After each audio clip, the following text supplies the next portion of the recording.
So for the chapter 4, it's about the making decision. You know that you have the 3 basic structure, sequence, decision, and the loop. Right? For this one, you're working with the decision here.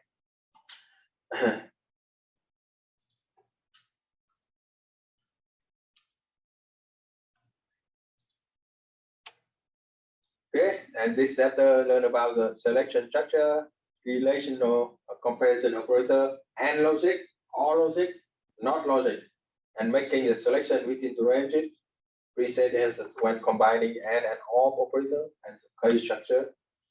Okay, remember for the selection structure, you always have the condition to check. As the output of a condition is a Boolean. Boolean that means it's a true or false, right or wrong, or 1 or 0 here. Right? And every computer decision is here or true or false, yes or no, 1 or 0. And it used in every selection structure. You always have the condition to check, and the output is always yes or no only. Right? So you can have the dual alternative or the single alternative here. And you can check about the selection structure. What about this one? Very, very tiny. Okay, so for this one, if you look on the structure here, you have everything with declaration. You have housekeeping. Normally, housekeeping is initial data here. You can think about this type, primary input here, right? So what is housekeeping here? Housekeeping, you print out this program that computes the payroll based on. I'll put here override rates, over time. You print out the top, all right? So see, for this one you have to get the name here, right? You can take. Sorry.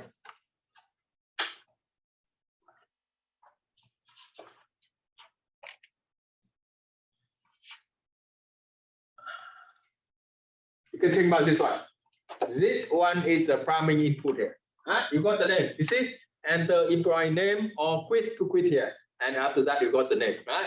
That is the primary input. So see, you check if the name is not equal to input, do everything with the body loop here. Body loop, that is detail loop. So what is detail loop? You see, enter the work hour, got the input work hour, and now we check. That is a selection here, right? You check if the work hour greater than work week, what is it? 40, right? You have the, in that case, you have overtime here, right? So see, you have work week times the rate and plus the hour minus the 40, that work more than 40 hour, time rate and time overtime here. If you are not working more than 40, that means you are normal rate only. So we see normal rate, all right? So now you that pre now the pay is, what is the pay? See, that is done, right? Again, you have to got the input for the new employee. That's why you see everything here exactly the same with the primary input here. That is structure. Remember, working the primary input. You have housekeeping here. You can think about that in primary. And after that, you have a loop working with the body loop here. Right? Inside the body loop, you do everything with calculation, everything the output, but you have to get the input again to do the next one here. Okay, so we see that is pseudocode here. Everything here it is everything here it is a declaration. You have housekeeping here. So when you housekeeping, you do everything pre now, right? This one here, primary input here. Right? Come back, return. Do everything is a loop here. The inside the body, detail loop. What's the detail loop? Get the hour work and check, right? If the work greater than work week, you figure out what is the pay with the overtime here, and not, you just do it normally, right? Now you have to do for the next one, right? So what is finished? Finish here. The overtime pay calculation complete. That's all. That is structure here. You see, you have housekeeping, you have body loop. Inside the body loop, you have to enter the new data here, and after that, you just finish to end program here.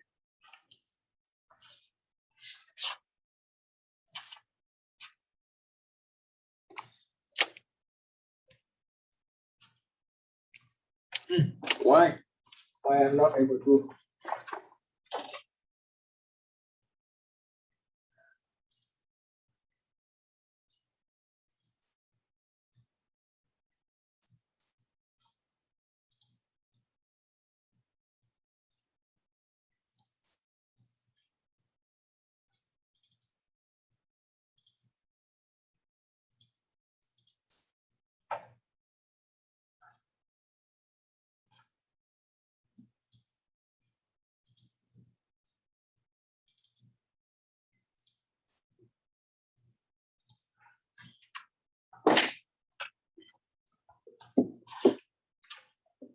Okay, so that actually is a very structure, right? You can see it here. So structure, you can have the if, then, else. It is a new alternative, right? And if, then you do something, else you do the other thing here. So we see if, that means true, do something. Else, that means no, you do other thing here. Right? And remember, for every selection, you always have the condition to check it. A condition to check. And the condition is what you can put inside it. It can be the relational comparison here. Relational, that we can check if the two numbers equal or not, right? If it's greater than or less than or greater than or equal or less than or equal. You can put everything. So we see relational is everything about equal or not, greater than or not, greater than or equal or not, less than or not, or less than or equal. All of them, they are relational. Right? You see about that. So relational comparison operator. Remember this one. I don't like about this one. Remember, if you're working with a real program, normally for the comparison here, normally for the comparison, you have to use a double equal here. Sorry, for comparison, you have to use a double equal here, not a single equal sign. Right? So that check, it checks the equivalent or not. It check greater than operator, less than operator. You can check a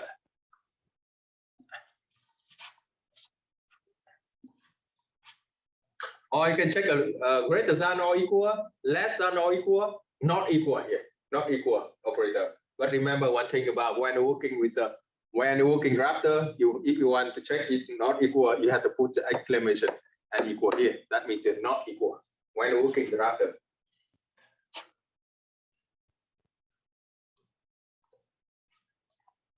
Okay, so any decision can make with three type of comparison: equal, greater than, or less than, or not equal here. So here the example, right? So now you have the program. You ask the user enter the customer age. Now when you go to customer age, you working with a selection here. You check is the customer age greater than or equal to 65. You have a discount. It is a 0.1. No, you have no discount. Right? So we can think about this one. You want to break it down. You have age here, right? You can think about age from 0 and 65, and you have the 65 and you have greater than 65 here. So here thing, if the customer age greater than or equal to 65, so you see everything greater than or equal to 65 here. This one, it yes, and you have discount 0.1, and if not, of course, you have no discount. So we see it working the same with this one when you change it here. If customer less than 65, you have discount 0 here. And if L, what is L? L that means greater than or equal to 65, you have discount 0.1 here. So two of them is work the same. Two of them is the same. So basically, you are quite flexible with when working the relational operation here. Remember that you can flexible with this one. Okay, so for this one, if you're working with in the raptor here, you see, what is it? If the customer code not equal to 1, right? This one here is the customer code is not equal to 1, so you have the discount is 0.35. If not, that means the customer code is number 1. You have the discount number 0.5 here. Oh, the same, right? If customer code is equal to 1, you have discount here 0.5, but not you have the discount 0.35. Okay. Remember that some of the common error is that you use a wrong operator. Right? So we see that instead of greater than, you use a less than. Instead of greater than or equal, you use a less than or equal, or something like that. That is some of the mistake here. And now you understand the logic, ending logic. So remember that for the condition here, right? Remember for the selection here, you only have the condition to check. So in the condition here, you can put on you can working with the relational operator. Relational that check greater than or not, check equal or not, check not equal or not, check greater than or less than, whatever it is. That is relational. The second one is a logic operator. the logic operator, you can working with the ANDing logic, you can work with all logic, or you work with not logic here. So now working the AND logic here. Now remember that you have the two operators so far, right? The first one relational here. The relational operator. That everything is equal, greater than, or less than. Of course, you can use combination greater than or equal, not equal. Right? And the second one is it is a logic operator here. Logical operator. Logical operator, everything about and or not. Okay, so that is a compound condition. So sometimes you can answer multiple questions before an outcome is determined. The ending decision is required that both of two and evaluate are true. So it can require a negative decision or cascading if statement here. We can talk about this later. Right? So remember that for the ending decision, that means you combine two conditions together. You combine two conditions together, and sometimes more than two conditions here. Right? Okay, so to make it simple, is that have the simple the example here. So we see everything here is the same, right? You have the housekeeping, you have the detail loop, and you have the finish here. Housekeeping, what is you pay out, right? So we have you get the phone payment here, right? And there's you got the input, the ID, all right? You see everything was us. Now, what is it? Okay, so now for this one. For this one here, you see, you got for this program, you got the input for the you got the input for the customer ID. You got the customer ID. You have the call mate and the community. You got the input from the user for the customer ID, for the call mate and the community. Now see, it working. That is housekeeping, right? So we work loop here. It says the customer bill equal to the basic service. Basic service, what is the basic service? Basic service, it's a 30 here, right? Basic service 30 here. Now we see, if the customer made it less than call, what's the call? 100. That means if customer made more than 100 call. Right? If customer made more than 100 call here. Now, it's not enough yet. It's not enough yet. Again, you have one more condition here. If the call minute here greater than minute, that means greater than 500 here. Only after that, you have the customer bill equal to customer bill plus premium here. Premium here. Right? That means have the basic service plus premium here. Right? If not, you have nothing. You just have the basic service here. So see, if you look in the flow chart here, you have the condition here is correct. You must have the condition here correct. And you have the second condition here, correct? You see, yes here, and you have yes here. And only you have the both of them true. Only you have both of them true. You got the customer bill here is a customer bill plus premium. Otherwise, you just have the basic service here. Right? You see, this is the ending logic. Ending logic for this one is that you only have the premium service only when you have the call made greater than 100, you make more than 100 call, and the total minute is greater than 500. That is the ending logic. Right? So remember the ending logic. The output of ending logic is true when both of the input are true here. That you can tell it is true table here. Right? You see, you have for the ending logic here, you can think about you have the ending logic port here, and you have input 1 and the input 2 here, and you have the output here, and this one n is the one n. So the output here is true when both of the input is true and the input here is true. When input 1 is input 2 true, the output is only true when both of the input true. In any other case, you only have the 4 here. You only have 4. You can think about this one. Now let me rewrite it again. Sorry, let's see. So can think about this one. You have the input number 1 here, and you have input number 2, and you have output here. And so see, if you have 2 and 2, the output is 2. For the ending, that is ending, and here. Input 2, output 2. But this one, if you have 2 and you have 4 here, you have 4. If you have the 4, you have 2 here, you have 4. And you have 4 here, and you have 4 here, you have 4. You see, the output is only 2 when both of the input is 2. That is the ending logic. And you have to remember that. The output of ending logic only 2 when both of them are 2. Otherwise, it's only 4 here. Now, you come back to this one. You come back to this one, you see, for this program here, you only got the premium when the commit here greater than core, when the commit here greater than core, that is the first condition. And the core minute here greater than minutes here. You see, that is the ending logic.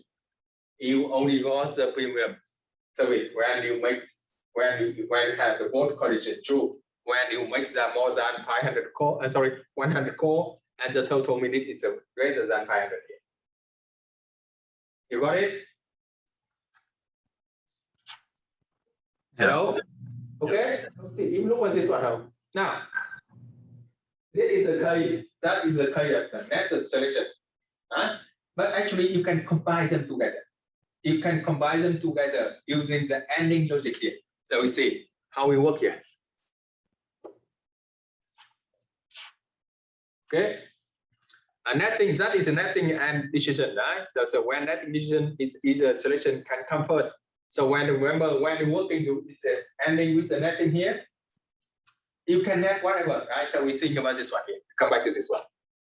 You can check the core minutes greater than minute first, and after that you can check the core minute greater than core later. It doesn't matter. The order of the method here, it doesn't matter. It doesn't matter. So normally when working the netting decision, either solution can come first. It doesn't matter. The order does not matter. So normally it perform in any logic, the first answer question is less likely to be true. That is that can save time here, right? And it can eliminate as many instances for the second decision as possible. It can speed up processing. And so if you can think about the probability of the commit greater than core is very less, you do it first. So we have a high chance of exit program here. You can save a lot of processing time. You can speed up our processing time. Okay, so you see, the order doesn't matter. The order doesn't matter. You can make this one first and this one second, or this one first and this one second. It doesn't matter. The output is always the same here. Now, you can combine them together with the AND operator here. With the AND operator here. So see, okay, so now see, instead of net them in each other here, you can combine them together. You see, you have the commit greater than core. You see, you have ending logic here. You have ending logic here, right? You have ending logic. Ending logic, that means it's output here. Output yes here. When only both of them yes. When only both of them yes. Right? You see, it's a commit greater than core, and here core minute greater than minute. You got a primary. And in any other case, you just got the basic service only. And so this guy, you see, you can combine them together into the AND operator, into one selection only, instead of net the selection here. You got it?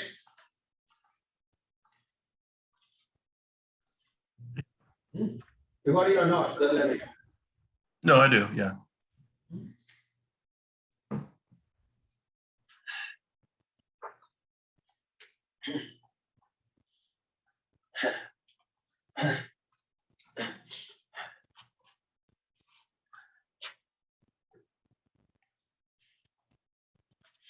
Okay, so when working the ending selection, you should avoid some common error here.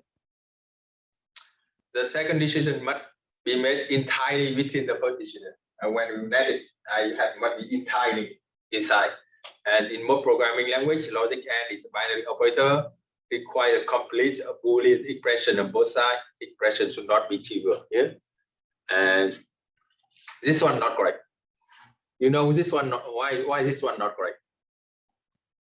If you look at this one, why is this one not correct? Why is this one not correct? Let's see. Why is this one not correct? Remember, the condition to be the premium here when the co-mate greater than co and the co-minute greater than minute here. Yeah, so it should be yes or no within the selection, right? But if you look at this one, is correct or not? Why is not correct? Why is not correct? So think about this one. Remember that you only got the, remember about this one here. You only got premium service when you make more than greater than 100 call here. And the total minute you have greater than 500 here. And remember, both conditions must be met here. Huh? You see what happened here? You don't care. You just make a call greater than 100 here. So if you have 100 call, now you instantly become the premium. Even that you only have the 400 minutes here. You got it? Right? You got it right? So yeah. Now how about this one? If think about this one, if you have the comment here, if you have 80, right? 80 only. But the community here, you have 600. So we see the connection here also true. You have premium. You see? Actually, this is all logic, not and logic. Remember that and logic. Both of the conditions must be true here. This one is not correct. I see. That's why you reason here. You come back to this one. Right? What is it? The second decision must be made entirely within the first decision. You have to net it into the first decision. You see, if you look at this one, it is separate. It's stacking here, not netted, right? It's not netted. That's why this one is not correct. Right? Yep. Okay, that's the thing. You see, actually they are separate here. If greater than, you don't care about the minute. You just instantly come with premium. And about this one, you have the minute here. You don't care about how many call. You just made it the premium here. That's not correct. Now, you go to the OR decision. OR decision. So the OR, remember that and logic. The output is only true when both of the input true. But for the OR, the output is true when any input is true. At least one of the input is true. Think about this one. Are you free for dinner Friday or Saturday? So you see, Friday or Saturday work. It doesn't matter, right? Friday or Saturday work. Doesn't matter. So if you think about the ending logic here, sorry, no, not this one. Where?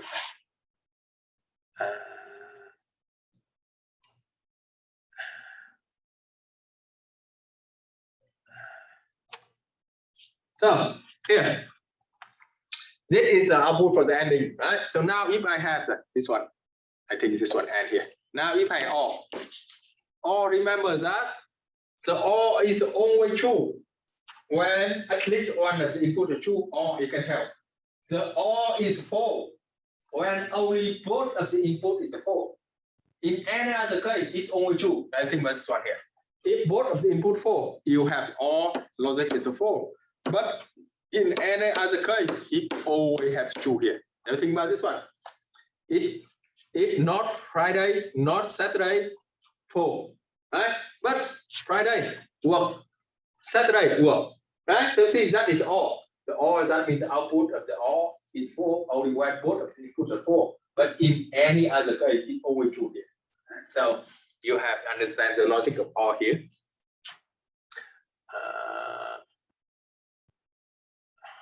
Set screen again.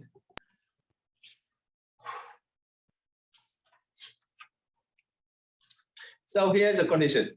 Here's the condition. That is all of it, right? So it doesn't matter now, whatever it is, right? So if you have the code mate, if you have a code mate greater than 4, you got the premium. You got the premium. Again, if you have the text send, I see. If not, you have the text send greater than the text, you have the premium here. Where is it? Okay.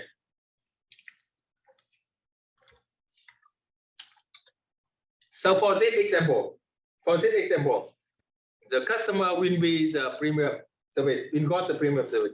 When he make a call greater than call here, that means the number of call greater than 100, or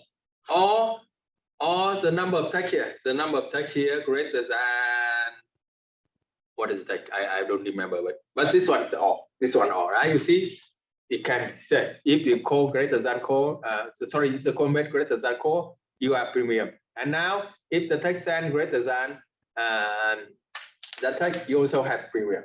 That is the all decision here. That is the all decision. So you see, they are not netted into each other. I see, they're not netted here. They separate. That is all here. And the same is all here. You may ask the question. First, both produce the same output, but vary widely in the number of questions asked. If the first question is true, no need to ask the second question.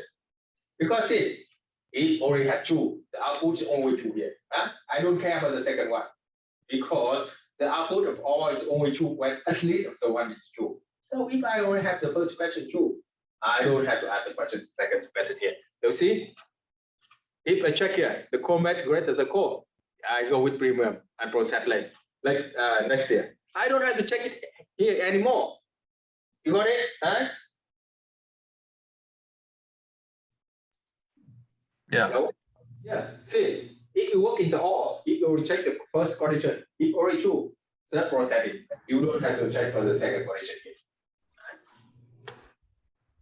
Okay, so if the first question true, no need to ask the second question. In all decision, the first answer question is more likely true. So if you have the high probability to be true, you just ask this the first question. So again, save you a lot of time with the processing here. Speed up the processing time.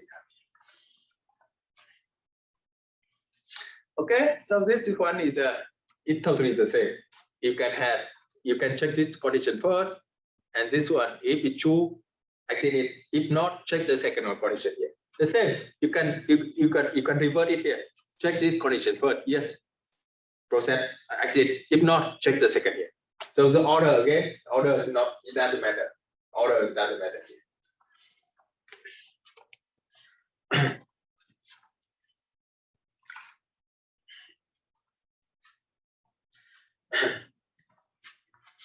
And the conditional operator, yeah, two or more questions in a single comparison.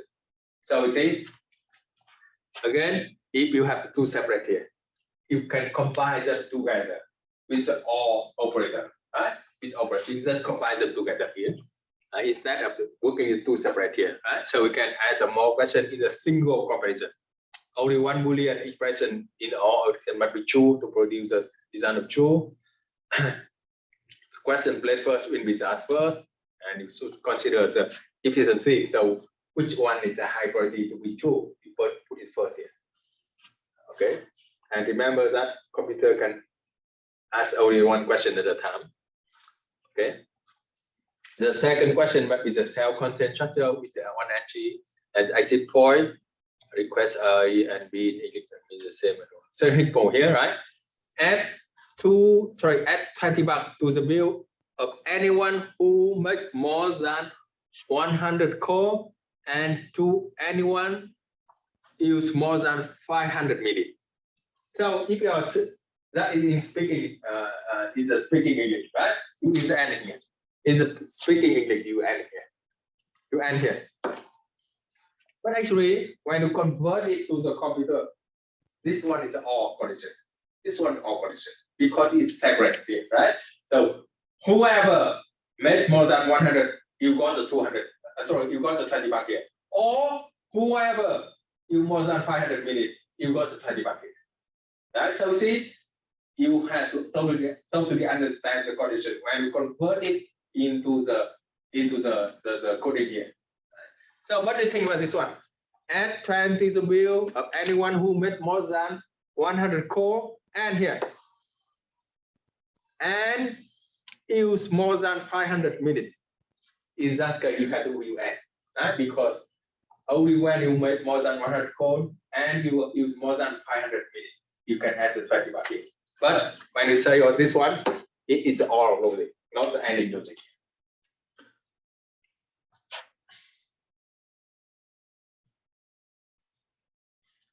Okay, so now avoiding the common error, it's all a selection. Make sure the Boolean expression are complete. That is important here. Make sure the selection are structured. Make sure that to use all selection when they are required. Make sure that expression are not given here. Okay, so think you come back to the condition here, right? You see, you check the code greater than code here, go to premium, or you check the customer bill here. Sorry, you check the text send here, greater text send, you go to premium. That is two separate, right? Two separate logical operator. Now we can combine them together with all selection here. You see, code made greater than code all here. You see, you have all here. You have all here, right? So all here. So you see, at least one of them true. You can process with the premium, right?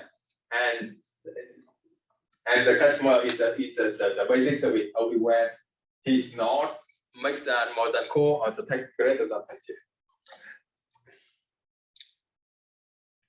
So you know the logic, right? You can combine some conditions together by using the ending logic and all logic here.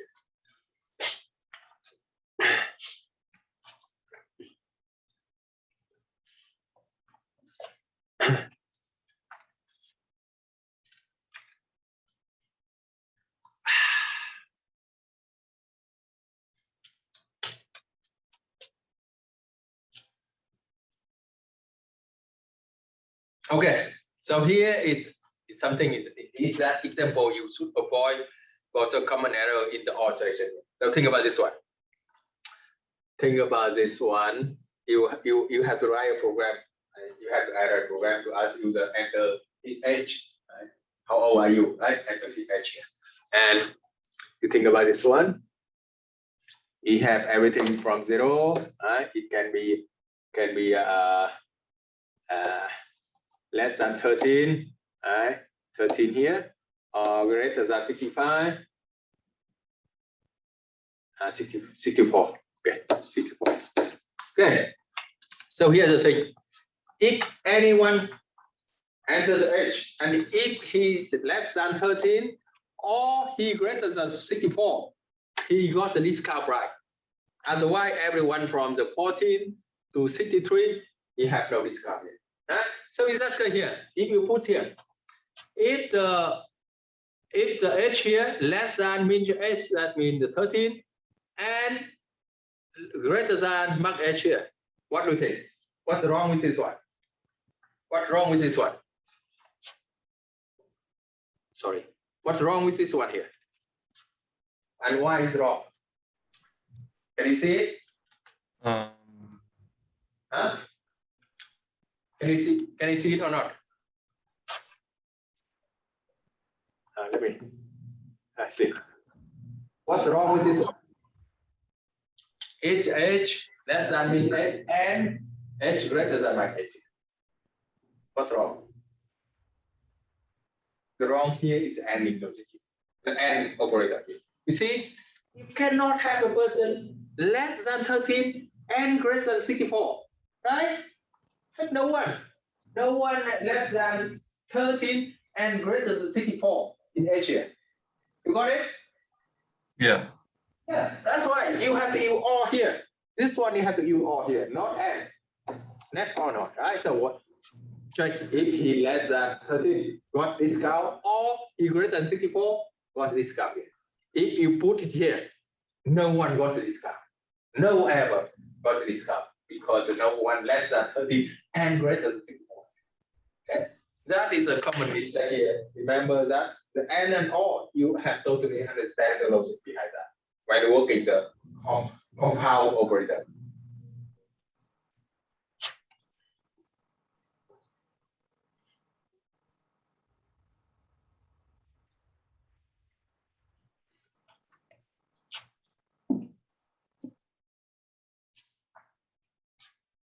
Okay, so, and how about this one also? Now you check again.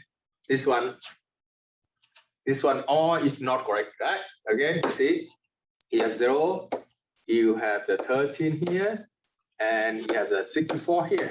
Now see, if h greater than mean, h that mean everything greater than 13 here, right? So it can be the 14, 15, or 6, 80, or 90, whatever, right? That is the first correction. Or here, or is less than market h, actually everything less than 64. So we see this one, everyone got full price. Huh? Everyone got full price here. You got it? This one again. Yeah, sorry. Yeah.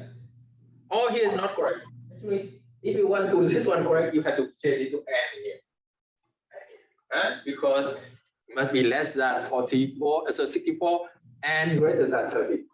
Not all here. That is also the second common mistake you have to make sure you don't make the same mistake here. Now, in the sorry, any question? Hello? No.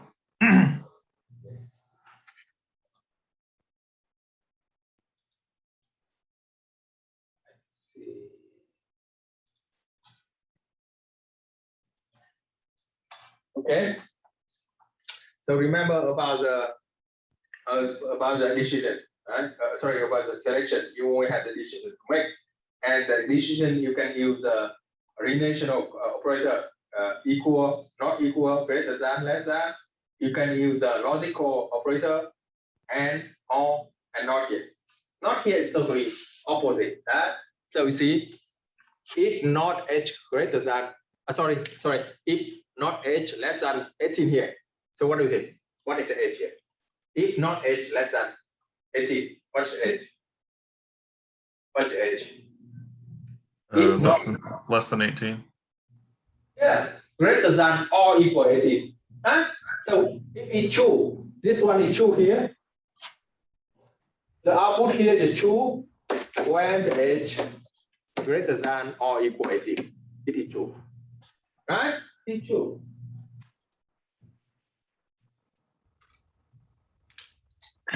So the h is the not is totally opposite. So you see, if the h is here is 16, if the h is 16, less than 18 here, true, but not of the true, you have 4. Not of the true, you have 4. So if you enter the 16, you have the 4. But if you enter 20, you have a true here. That's all. That is the not is totally opposite. Now we can come back to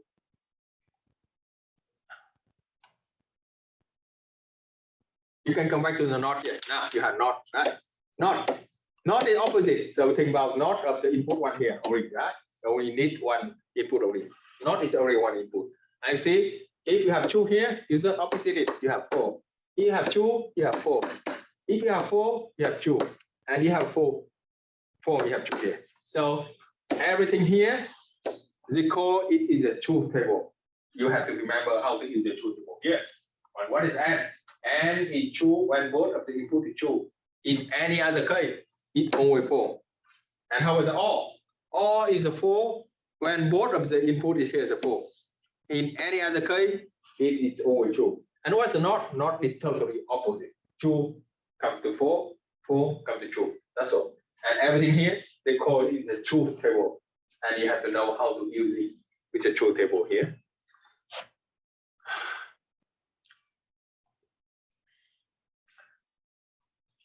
Okay.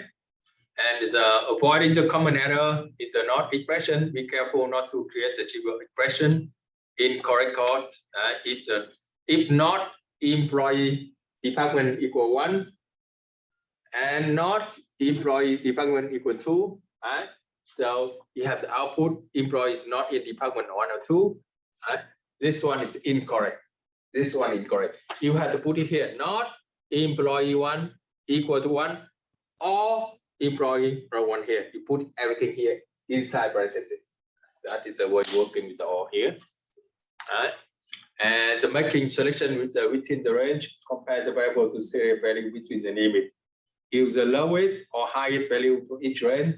Adjust the question logic when using the highest versus the lowest. Alright, so we can and void can make greater than, equal or less than here. So here's the thing, making the selection within the range. That is also very interesting. So now think about that. It depends on the number of order, right? So we can break into the multiple ranges here. You see, if you bought it less than 10 item, 10 or less than 10 item, you have no discount. If you have everything from in the range from the 11 to 24, you have a 10% discount, and in the range from 25 to 50, you have 15% discount. And if you have more than 51, if you have 51 or more than, you have 25. Sorry, you have a 20 discount here.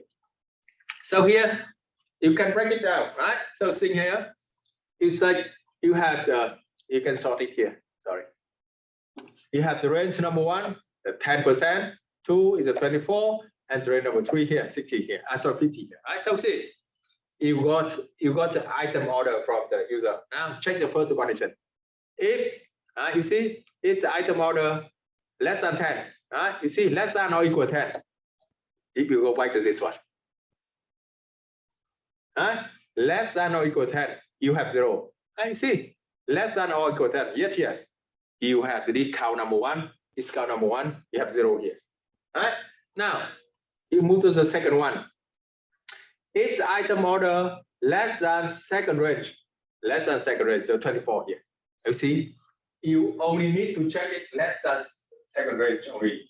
You don't have to check it if this one is greater than range number 1 or not. Because see, if less than it already here. If not less than, you come to this one. And now you can think about this one here. To make it simple, you can think about this one. You have everything. You have everything from 0.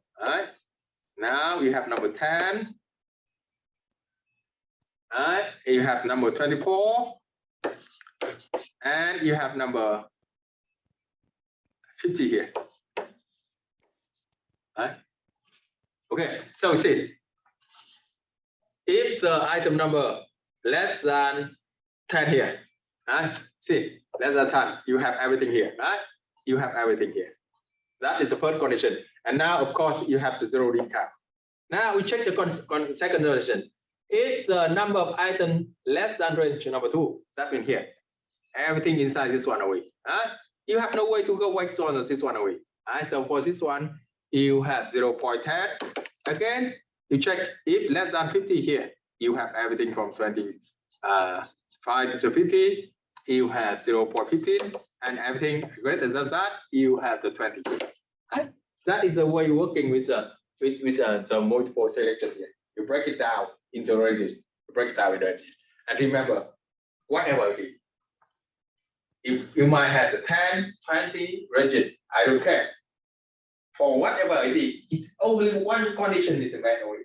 Remember that it can be this one, or this one, or this one, or this one. Only it cannot have more than condition is met here. You got my point? Yeah. Remember, for I don't care how many selections you have. I don't care how many ranges you have. For every number, you only have one condition to be secure only. It can be this one, or this one, or this one, or this one. It cannot have the both of them be true here. That's the thing.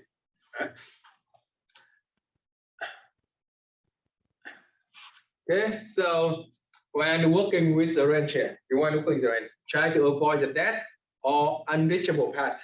So don't check the values that can never occur. Remember that. Can never occur. So why do we have to check? Avoid it.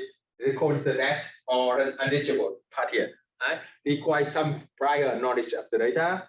Never ask the question if there is only one possible outcome. Because you already have one possible outcome. Why you have to ask? It's only true already. Why you have to ask? And avoid testing the same range limit for multiple times.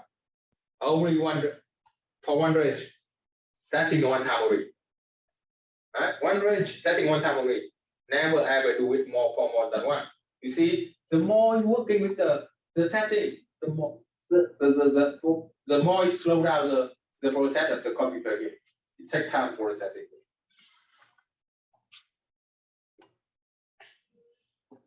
Okay, so think about this one here. See, you check less than 10, no discount, right? Now again, check less than 24, discounts 0.1, 0.10 here. Check again, less than 50, you have 15 here, right? If anything else, that means you have greater than 50 here. Right? You don't have to check in here anymore. See? For this one, you don't have to check here anymore because it always goes with this one already. Right? It always goes with this one here. You have never go with this one here. That's why this one is a dead end here or unreachable here. Right? It's unreachable here. It's a dead end here. Because you see, if yes, that means you already have greater than. It's always true here. You only have one condition only. So why you have to ask it? You got it? I think it's quite confusing here, but I hope you got it. When you compare here, you see? Think about this one. You have everything 10 here. First one, right? Now everything here, 24, the second one, right? Now everything is a 50, the third one. And anything else, greater than 50 only. Right? So that's why you don't have to check this one anymore. For this brand, you have nothing here. They call it is a dead end or unreachable path. You don't have to check it. Right? It's clear or not? Just let me know. Yeah, it's clear to me. Yep. Yeah, okay, thank you. Now, again, avoid testing the same range. Limit multiple times. You see? Again, this one here, you check if it's less than range number 1, correct? Do it here. Right? Again, you don't have to check it greater than range number 1 or more, right? We see, if no here, that means you understand that this one already greater than the range number 1. You don't have to check it again. The more you put for the computer to check, the more you slow down the process of the computer. The more consuming memory, consuming the time for the computer here, right? So avoid testing the same range limit multiple times. Actually, this one you don't have to do it. Sorry. This one you don't have to do it because this one here, if no, you understand that it's already greater than range number 1. You don't have to check it again. The same with this one. You don't have to check it again. Huh?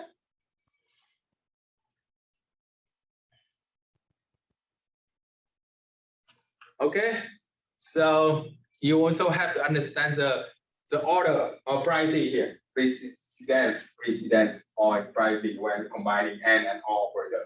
So when you combine multiple AND and OR operator expression, when multiple conditions must be only true, is a if, or when the multiple condition must be true, use a multiple AND here. I see if the score number 1 greater than and here, the pass here. When only observe one multiple true, you use all. That's the true table. You know that the output of AND is the output of AND logic is true when everyone input is true, but the output of all is true when at least one of them is true. Think about the set theory, the set notation, logic, and logic gate here. Okay, so I think. Okay, watch the video here. What I want to do in this video is familiarize ourselves with the notion of a set and also perform some operations on sets. So a set is really just a collection of distinct objects. So for example, I could have a set, let's call this set X. And let's say, and I'll deal with numbers right now, but a set could contain anything. It could contain colors, it could contain people, it could contain other sets, it could contain cars, it could contain farm animals, but the numbers will be easy to deal with just because, well, they're numbers. So let's say I have a set X, and it has the distinct objects in it, 3, the number 3, the number 12, the number 5, and the number 13. That right there is a set. I could have another set. let's call that set Y. I didn't have to call it Y. I could have called it A. I could have called it Sal. I could have called it a bunch of different things, but I'll just call it Y. And let's say that set Y, it's a collection of the distinct objects, the number 14, the number 15, the number 6, and the number 3. So fair enough. Those are just two set definitions. Okay, so we think about the set. How to say? The set is include a number in that, right? Oh, sorry, it includes an element in that. It's not only have to be the number. It can be anything. It can be A, B, C, or it can be the name of the your name or whatever it is. Right? Remember that the set is that something you include some element in that. It can be 1 element or 5 element or whatever it is. The way that we typically do it in mathematics is we put these little curly brackets around the objects that are separated by commas. Now let's do some basic operations on sets. And the first operation that I will do is called intersection. And so we would say x intersect the intersection of x and y. X intersect y. Okay, so the first definition here is the intersection. Intersection is something you have in common. Right? So if you look x and y here, what do you think? What is x intersection y? What is the intersection of x and y here? Something you have in common.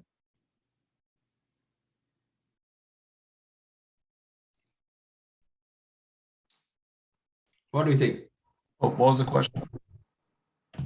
So when you have the x intersection with the y, you must have something in common. That means something must be in x and in y.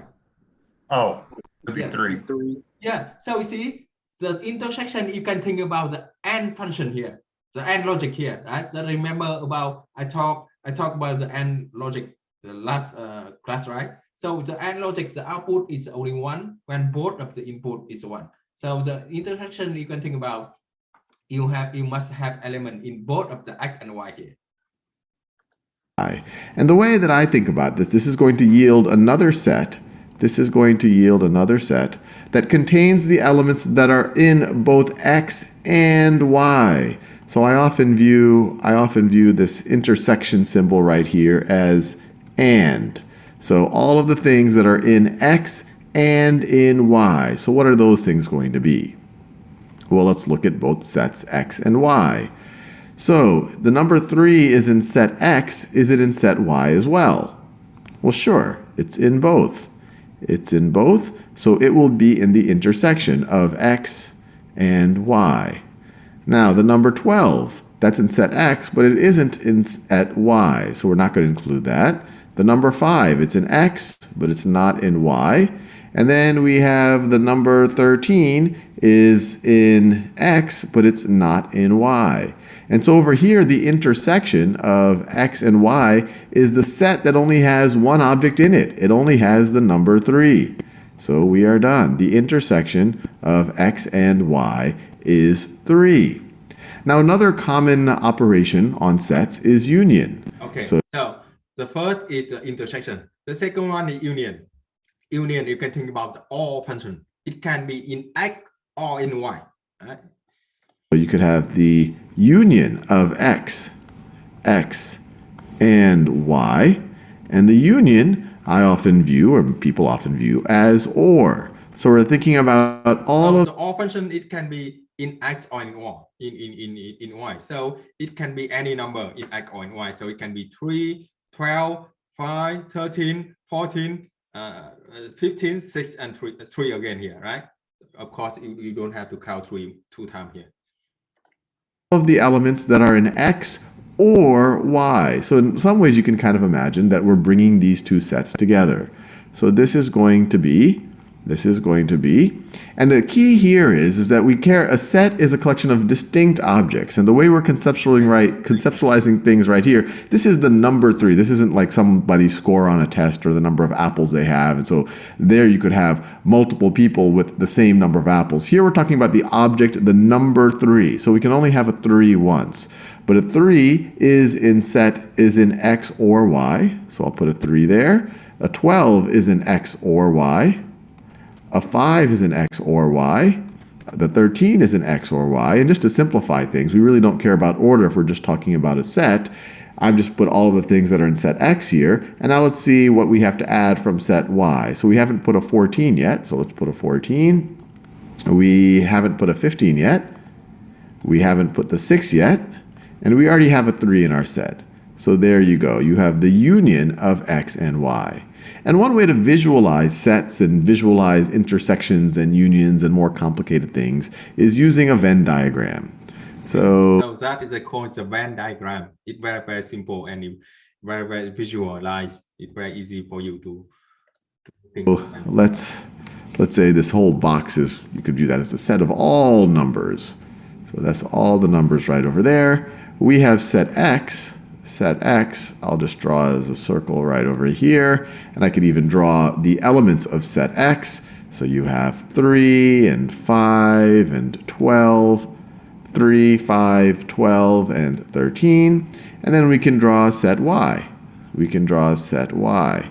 And notice, I drew a little overlapping here because they overlap at 3. 3 is an element in both set X and set Y. But set Y also has the numbers 14, 15, and 6.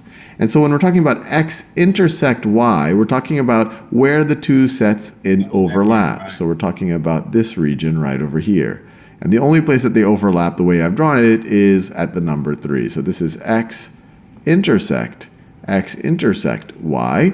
And then X union Y is the combination of these two sets. So X union Y is literally everything right here that we are combining. Let's do one more example just so that we make sure we understand intersection and union. So let's say that I have set A, and set A has the numbers 11, 4, 12, and 7 in it. And I have set B, and it has the numbers 13, 4, 12, 10, and 3 in it. So first of all, let's think about what let me do that in A's color. Let's think about what A intersect B is going So what do you think? If you have to be equal to. A intersect with B, what we have? What do you have? 4, 12. You have 4, you have 12, right? Okay. Well, it's the things that are in both sets. So I have 11 here, I don't have an 11 there. So that doesn't make the intersection. I have a 4 here, I also have a 4 here. So 4 is in A and B. It's in A and B. So I'll put a 4 here. The number 12, it's in A and B. So I'll put a 12 here. Number 7's only in A. And then number, I guess 13, 10, and 3 is only in B. So we're done. 4 and 12, the set of 4 and 12 is the intersection of sets A and B. And we could even, if we want to, we could even label this as a new set. We could say set C is the intersection of A and B, and it's this set right over here. Now let's think about union. Let's think about I want to do that in orange. Let's think about A union B. What are all the elements that are in A or B? A or B?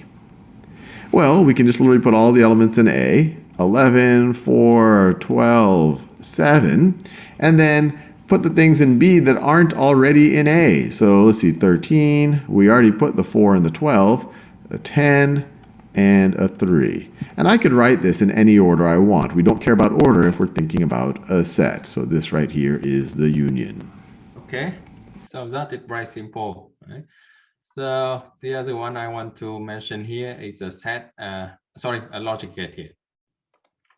So the logic gate that we mentioned about the last class, we talked about the truth table, right? So if you remember about the truth table, you see that if you have not, everything is the opposite, right? So if you remember that when working the logic gate here, everything working get true or false, 0 and 1 away. Right? So when you have 0, you can think about that is a 4, and you have 1, you can think about the truth here, right? So because it is logic gate, it's working with the computer, the circuit here, everything 0 and 1, right?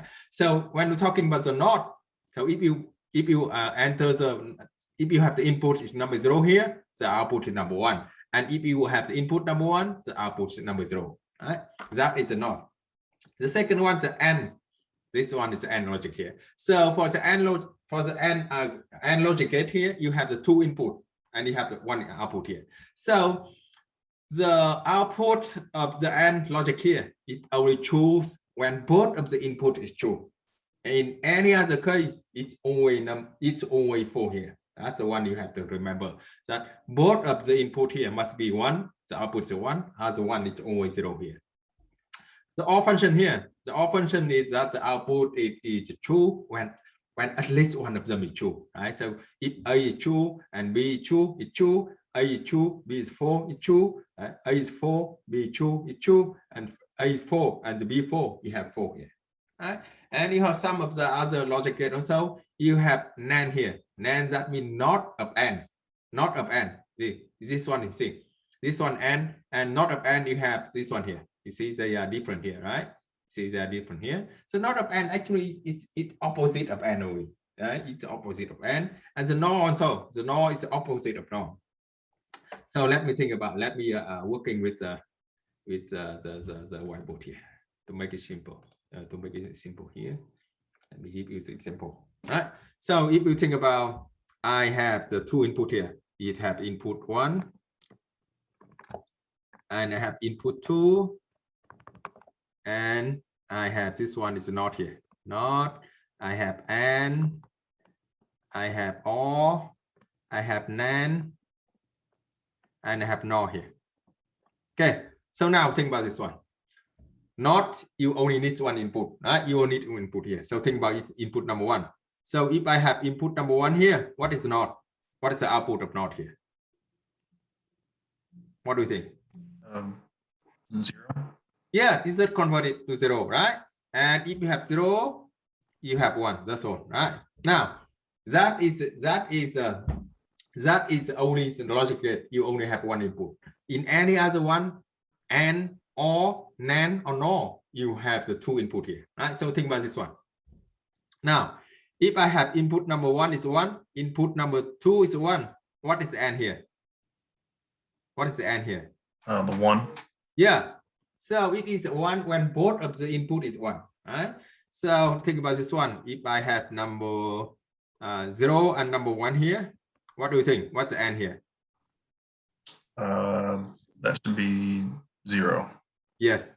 Okay. So now see, you have 1 0, you have 1 0, 1 1, you have 1 0, and you have 0 0 here.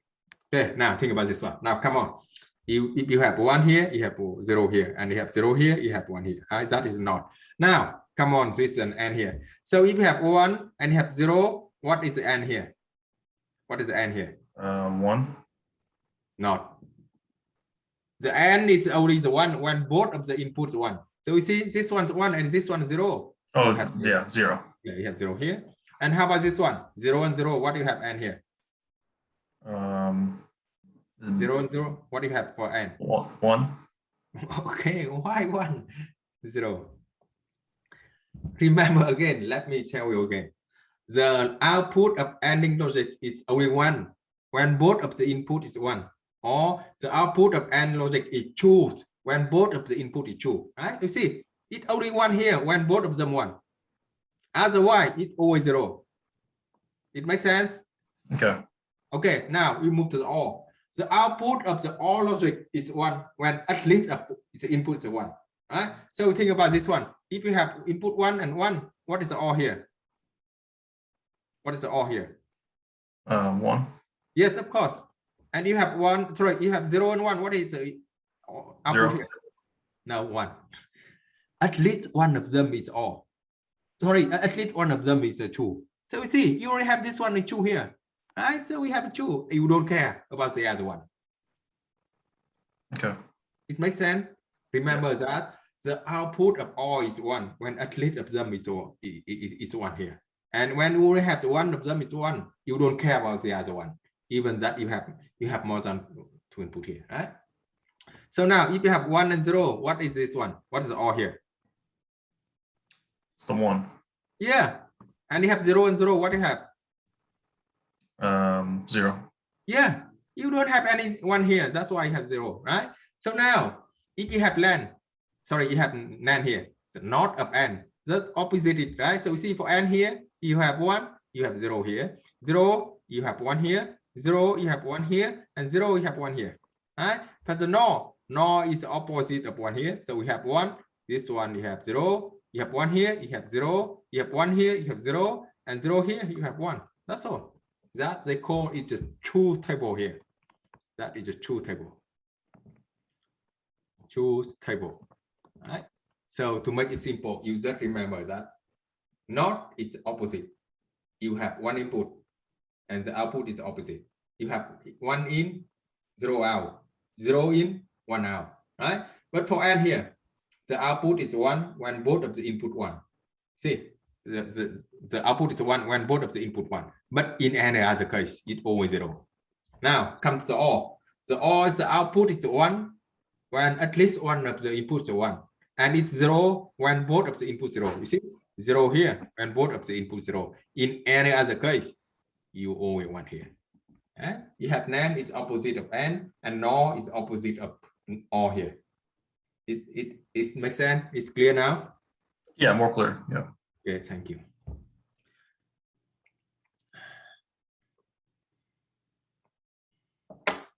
So that is about the logic here. I think what else you have? The truth table. I think that you have some of the interesting video. You should watch it.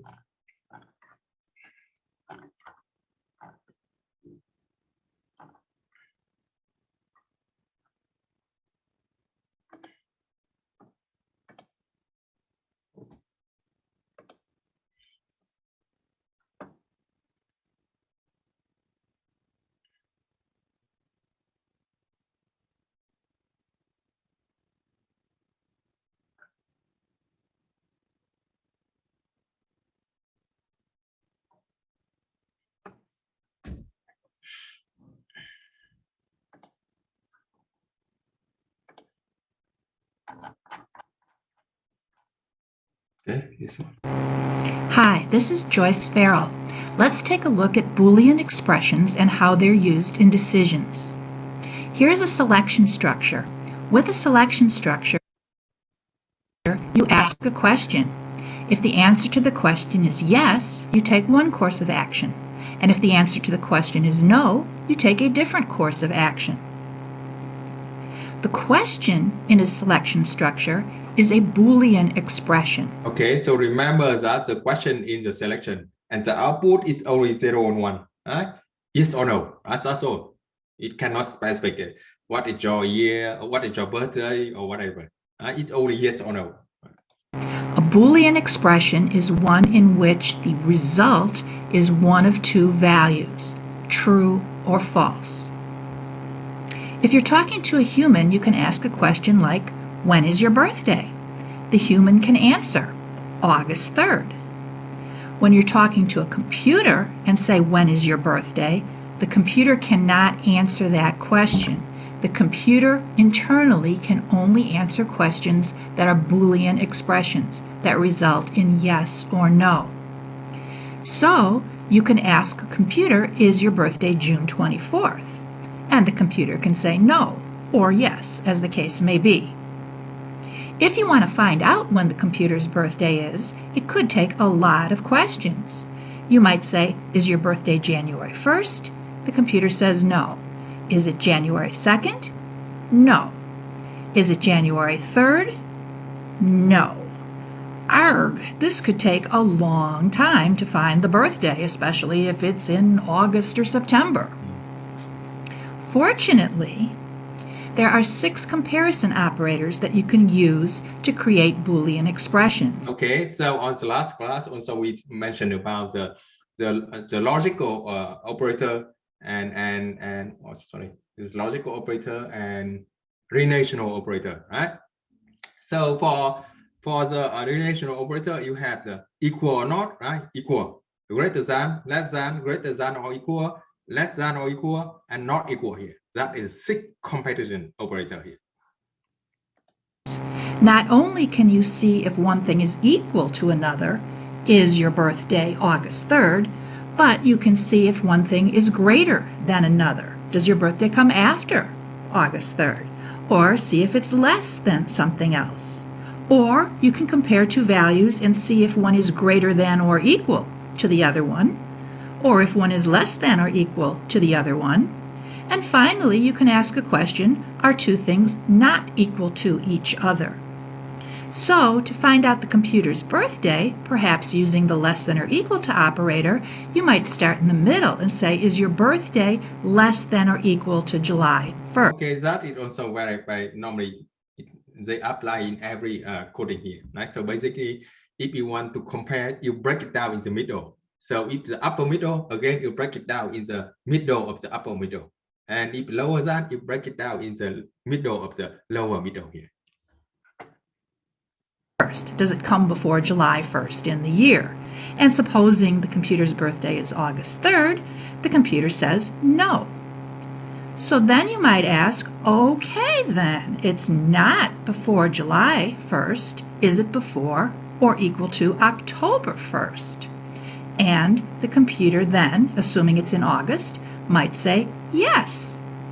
And then you might say, okay then, we've narrowed it down. Is your birthday less than or equal to August 15th? And assuming it's August 3rd, the computer would say yes, and so on. By using the other comparison operators, you can ask questions much more efficiently than if you always had to ask equal to questions. Boolean expressions can become even more complicated. You can combine questions.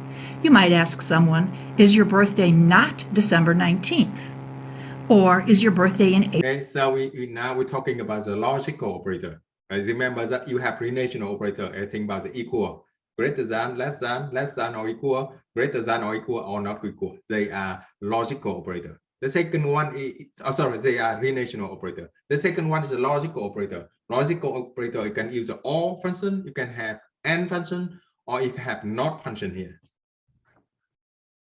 April or May? Or is your birthday September 2nd and does that fall on a weekend and are you free that night? We'll talk more about or and operators and how they work in another video. Thanks for watching. Okay, so let's come back to the example here, right? So if you want to get single number, right? Come back to the program here. If you want to get single number from 0 to 100 here, right? So instead of each your number 1, each your number 2, each your number 3, and so on to 100 here, it takes a really long time, right? So we say for every program normally they break it down in the middle here. So we ask the question: is number greater than 50 or not, right? Greater than or equal 50 or not? So it say yes. Yes, again, you break it down in the middle of this one, right? So it's number greater than 75 or not? So again, it say yes, right? Yes, again, you break it down from 75 to 100 here, you're guessing it. So for this one, you can guessing you have is number greater than what is it? You have the 25 here, right? So we have 25 here. You can greater than 87 or not, and so on. Right? So we can narrow down with which better than randomly 1, 2, 3, 4, 5 here. Okay, so I think now we go to the other video here.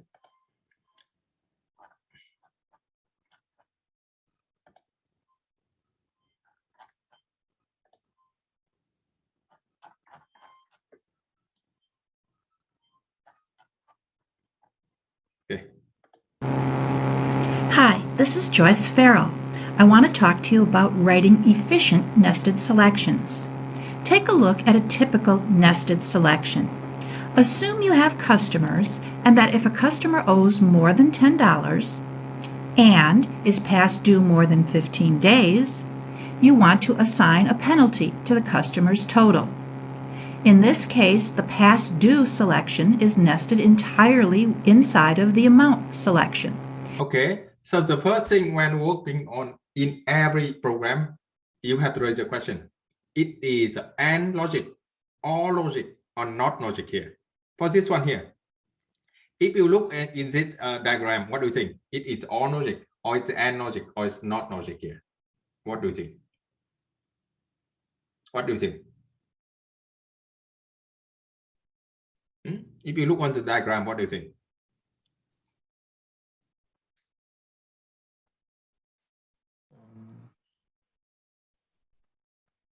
What do you think? You see? It's all logic. Sorry, say again. It's all logic. No, it actually is AND logic here.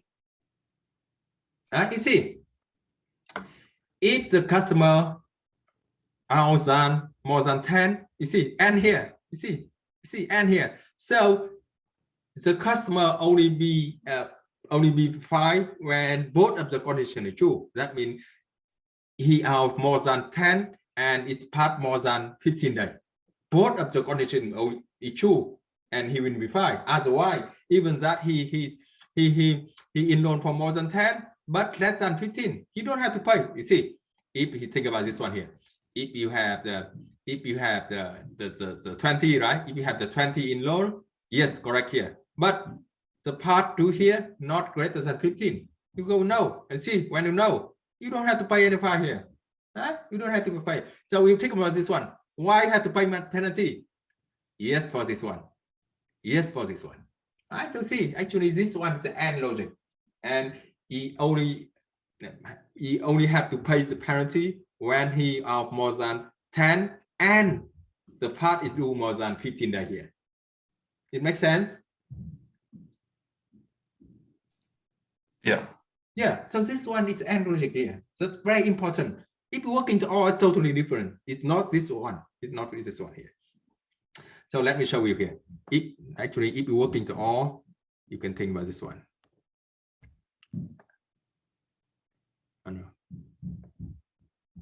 Okay, so think about this one. If you work into all here, the first one, if you check the amount greater than amount here, amount greater than 10, if yes, pay penalty. You don't care about if you past due or not. Again, you check again. Now the next one you check again. If the past due here greater than 15, you just pay.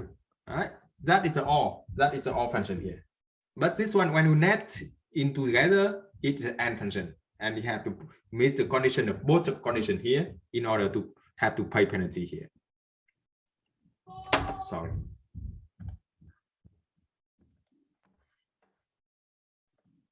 Both conditions, amount greater than 10 and past due greater than 15, have to be true in order for the customer to be assigned a penalty.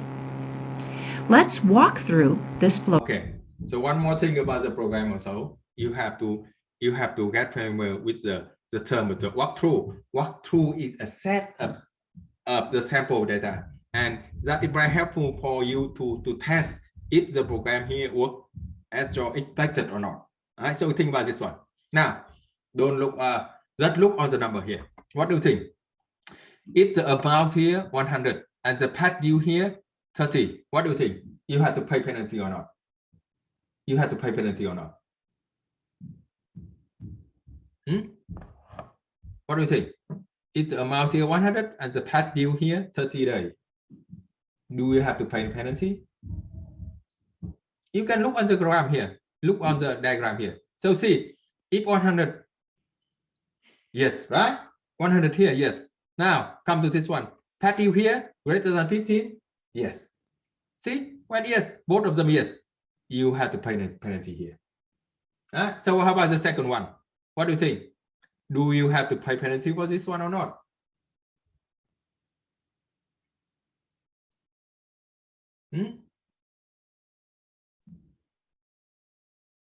Hello? Can you see it? Hello? Oh. Yes, sir. Okay, that I'm not sure that you're able to see it and and here. So now you go to the second one, 100 here and 10 here. What do you think? Do you have to pay penalty for that or not? Yes. Why yes? See, if you have 100, right? Correct. Yes, here. Now, the past due here, 10 is not greater than 15. So we have no. No here, you run on this way, run on this way, on this way. You don't have to pay penalty here. It makes sense?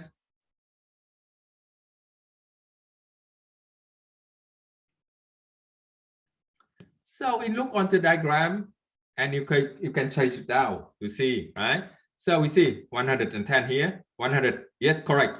Am I correct here? No, you don't have the penalty. You see, you only have a penalty when both of them yes.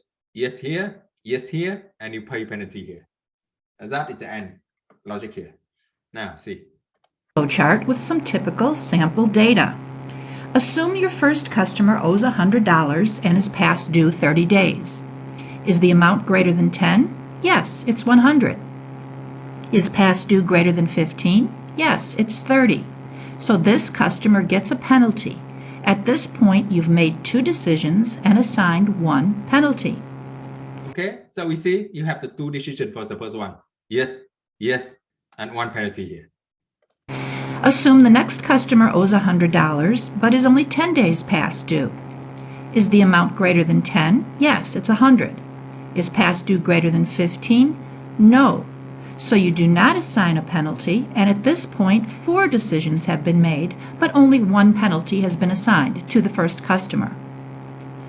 The next data has $10 due, 30 days past due. Is amount greater than 10? No, it's equal to 10, but not greater than 10.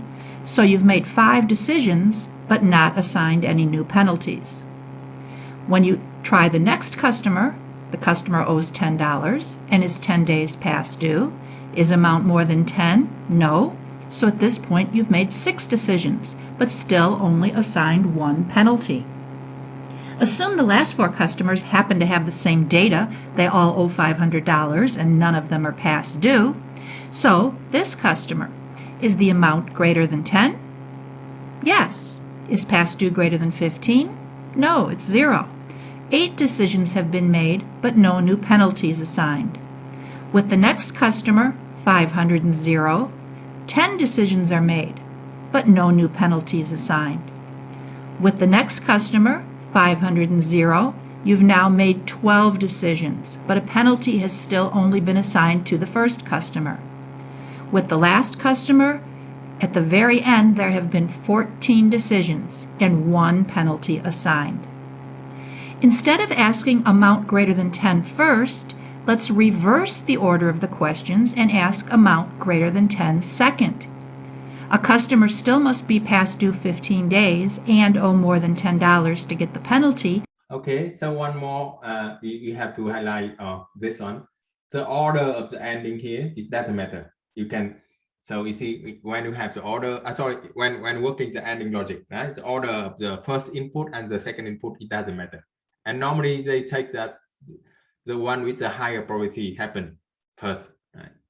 And just remember that the order doesn't matter. So even that you put the amount greater than 10 first or the past due greater than 15 first, it doesn't matter. The way the program runs is always the same. But you're just asking the questions in the reverse order. Using the exact same data, let's assume a customer owes $100 and is 30 days past due. That customer was assigned a penalty last time. This time, past due greater than 15, yes, it's 30.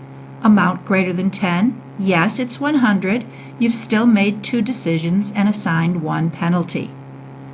The next customer owes $100 and is 10 days past due. Is past due more than 15? No. So you've made 3 decisions and assigned 1 penalty. The next customer owes $10 and is 30 days past due. So past due greater than 15? Yes. Amount greater than 10? No. You've made 5 decisions. A customer who owes $10 and is 10 days past due more than 15? No. So you've made 6 decisions and still assigned just 1 penalty.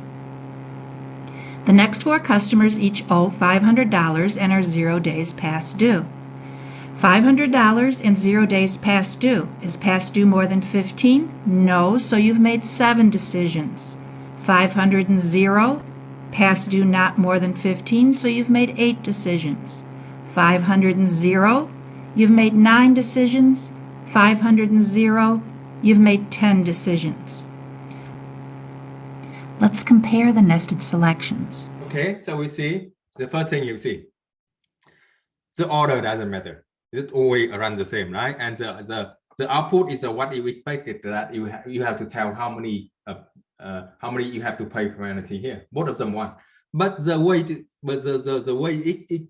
executes is a little bit different here. You see, this one you have to take the 14 decision, and this one you only take the 10 decision. So if you can think about this one, for this data, this one run faster, right? This one run faster. So that's why normally when you net them together, you have to take the one with the higher probability first to happen first, right? So that is the order. Makes sense in the case of execution time only, but the output is always the same. The expected output is always the same here. In the one on the left, where you ask the amount question first, it requires 14 decisions to process all the records. In the version on the right, where the amount question is asked second, it requires only 10 decisions to process all the records. By eliminating as many records as possible from the second decision, you improve the performance of your program. The difference between 14 and 10 decisions is not significant, but the difference between 14 million and 10 million decisions might save a significant amount of processing time. Okay, so we think it clear now with this one. It clear or not? If anything is not clear with this one, let me know. Yeah. Yeah, so this one, the ending logic, right? You know that both of the condition must be true, and you will be pay penalty. In any other case, you don't have to pay here.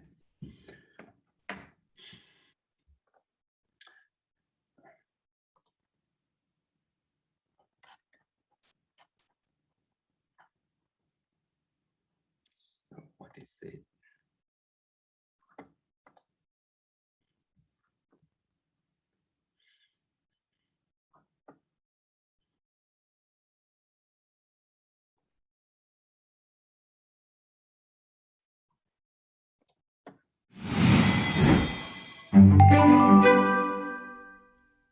Logical operators, and, or, not. Computer programs make comparisons and the result is always either true or false, or yes or no. For example, if you ask a friend, "Would you like me to contact you by phone?" If you think like a computer, the answer must be yes or no. Logical operators are used to produce results from more complicated expressions when more than one comparison is necessary. And operator. For example, if you ask a friend, "Would you like me to contact you by phone and would you like me to contact you by text?" The compound question can have just one result, yes or no. If the friend would like you to contact her by both phone and text, then the answer to the compound question is yes. However, if the friend would like a phone call but no text, or a text but no phone call, or neither one, then the result of the compound question is no. Using multiple and operators. Sometimes several parts of a question must be true in order for an entire expression to be true. For example, you might ask a friend, "Do you want me to contact you by phone and by text and by email?" If the friend agrees to all 3 forms of communication, then the entire question evaluates to yes. However, if the friend says no to one or more parts of the expression, then the entire expression is no. As a matter of fact, in computer programs and with your friend, as soon as the answer to any part of an and question is no, then the answer to the entire compound question is no, and there is no need to analyze the results of the other parts of the question. Or, okay, so we see for the ending logic, is that if you have a multiple input here, if any one of them is no, the output here is only no. That you have to remember that. But for the OR logic is not the same, right? It's OR logic. If any one of them is true, the output is true. You don't have to care about the other one here. or operator. Sometimes, only one part of a compound expression must be true in order for an entire expression to be true. For example, you might ask a friend, "Do you want me to contact you either by phone or by text?" If the friend would like the phone contact, or text contact, or both, then the answer to the compound question is yes.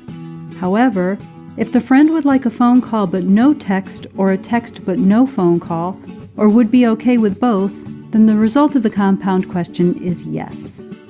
Using multiple or operators. Like with and operators, you can use multiple or operators in a compound expression.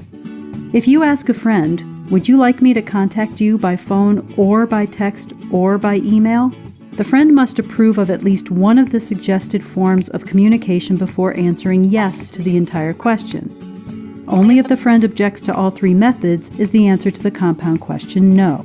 As a matter of fact, in computer programs, and with your friend, as soon as the answer to any part of an or question is yes, then the answer to the entire compound question is yes, and there is no need to analyze the results of other parts of the question.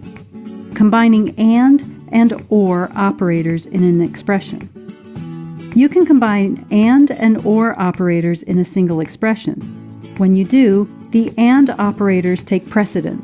For example, if you ask a friend, "Can I call you on Monday and Tuesday or Wednesday?" the Monday and Tuesday question is evaluated first. So, if the friend is okay with both Monday and Tuesday, the first part of the compound expression is true and the entire expression is true. It does not matter what the answer to Wednesday is. However, if either Monday or Tuesday or both are no's, then you need to ask the second part of the question, or Wednesday. If that is yes, then the entire expression is yes, but if that is no, then the entire expression is no. Asking, "Can I call you on Monday or Tuesday and Wednesday?" is different. In this case, the friend must agree to Tuesday and Wednesday. Okay, so one more thing, when working the combine operator here, logical operator, you have to remember the order a bit, right? So every time you have and, you have to do it first, and you move to the or here. For the second part of the question to be yes. So if a Monday call is okay, then the answer to the entire question is yes. But if a Monday call is not okay, then both Tuesday and Wednesday must be okay. Not operator. The not operator reverses the meaning of an expression. If you ask a friend, "Should I not call you on Monday?" if the friend would answer yes to a Monday call, then the answer to this more complicated question should be no. And if the friend would answer no to a Monday call, the answer to this more complicated question should be yes. As in real life, computer programs are often simpler to follow if you can avoid using not whenever possible. However, there are times when using it is convenient, and you should understand that its role is simply to reverse any result.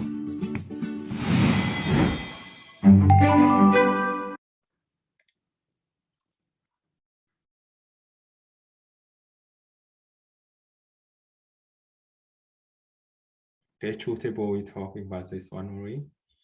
So, I think the decision here.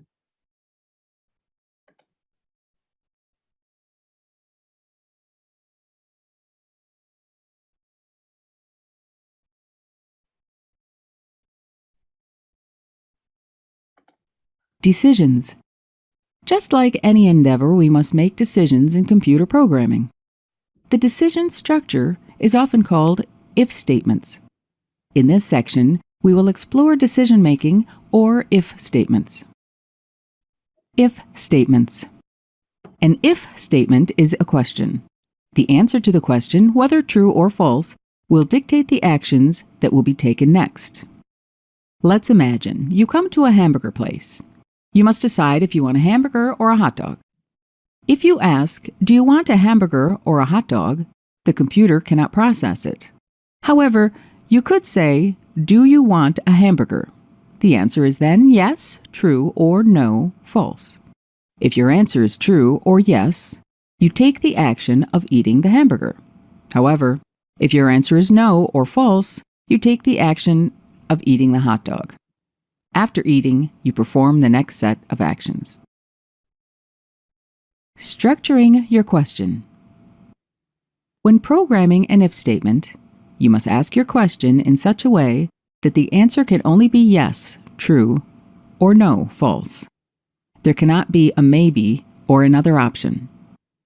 Only one of two answers is possible, either a yes, true, or a no, false. Flow of the program. As with any other program, you will perform a set of actions. If statements allow the user to take a different path with a set of actions based on the outcome of the decision. Think about going down a road. Suddenly, you must make a decision to turn right or to turn left. You must make a turn, and then you can continue on your way. If statements are much like this. You perform an action, moving down the road, perform an action, and suddenly you must make a decision. Based on the answer to your question or condition, you will perform a different set of actions. Nested if statements. Sometimes we must ask multiple questions. If one of the questions is contained within the other, they are called nested if statements. For example, earlier we asked if you wanted a hamburger. However, before asking if you wanted a hamburger or a hot dog, we might ask if you were hungry. If you are not hungry, you would not want either a hamburger or a hot dog and would want to bypass that decision. However, if you are indeed hungry, you will be faced with the same question, a hamburger or a hot dog. The decision of having a hamburger or a hot dog is dependent upon being hungry. Compound if statements. Another type of if statement is a compound if statement, and it has two conditions or two questions. We test both of the conditions before making the decision. We can force both conditions to be true to take the actions on the true side, or we can write the statement so that only one of the two conditions must be true to take the actions on the true side. If we want both conditions to be true to perform the actions on the true side, use AND to put the two questions together. On the other hand, if we only wanted one of the conditions to be true, we would use an OR. For example, do you want a cup of coffee? And do you have the money? We could also say, do you want a cup of coffee or do you want a muffin? Summary. If statements allow the programmer to make decisions. The if statement is a question that has an answer of yes, true, or no, false. You may not have an answer that is not yes or no. As your program progresses, you perform some actions until you must make a decision. The answer to the decision dictates the next actions to be taken. Sometimes we must ask multiple questions. If one of the questions is contained within the other, they are called nested if statements. We can have compound if statements. If we have a compound if statement and we want both questions to be true or yes, we use an AND with them. If we have an if statement and we want either question to be true, we use an OR with them.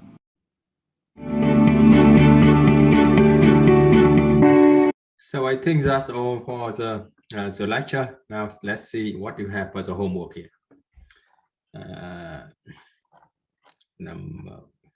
Section 4.